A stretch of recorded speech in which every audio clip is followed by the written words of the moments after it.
À réhabiliter la vérité historique. Les ancêtres n'ont pas besoin d'être réhabilités. Les ancêtres, ce sont les ancêtres, ils sont ce qu'ils sont. Ils sont de tout temps. On a une perception, mais qui n'altère pas ce qu'ils sont. Donc les ancêtres, ce sont les ancêtres. Ils sont intrinsèquement ce qu'ils sont. Ils sont intrinsèquement des divinités, n'est-ce pas?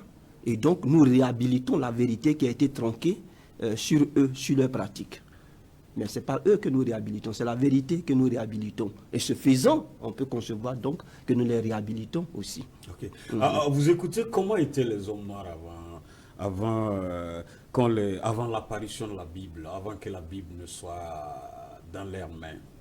Ben, les hommes primordiaux, les hommes archétypaux, les premiers hommes ont été les hommes noirs. Il y a la seule race qui existe, qui est la race noire. Il n'y a pas deux races, il n'y a pas trois races. Il y a une seule race, c'est la race noire. C'est cette race noire qui, en fonction de ses déplacements et des régions climatiques où cet homme va se retrouver, va se décolorer pour avoir toutes les différentes variantes de l'humanité que nous avons aujourd'hui. En d'autres termes, le blanc, le jaune et le rouge ne sont que des dégradés du noir. Donc il n'y a que le noir.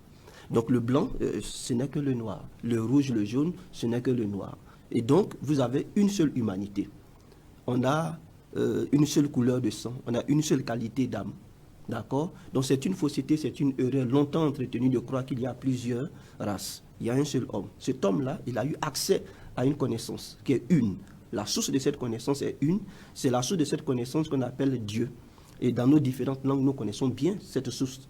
Et donc, cette source va arriver à l'homme et l'homme va transporter cette connaissance, comme je l'ai dit, partout où il va.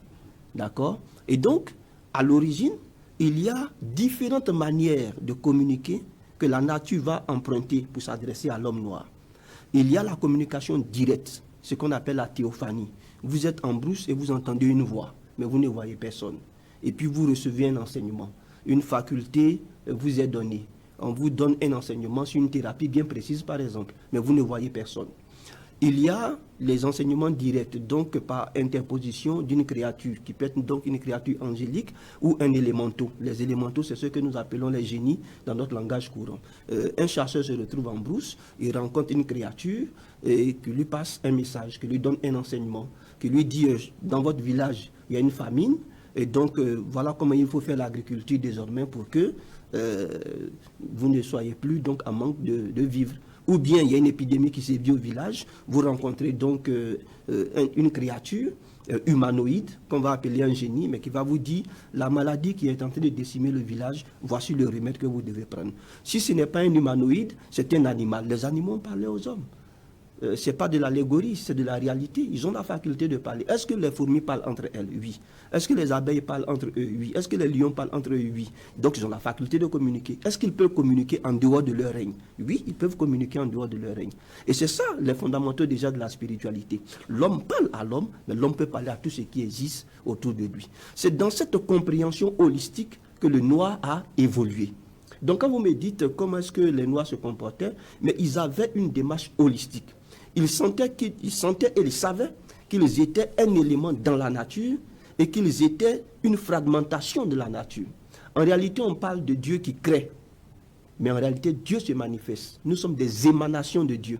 Et l'Africain a compris ça. Quand on parle d'un créateur, je fais référence à un artisan, à un potier, qui est en dehors de sa matière, donc qui prend la poterie, qui prend la glaise, la boue, et qui fabrique un objet. C'est cette conception que nous avons retenue de Dieu. Mais pour l'Africain, ce n'est pas ça.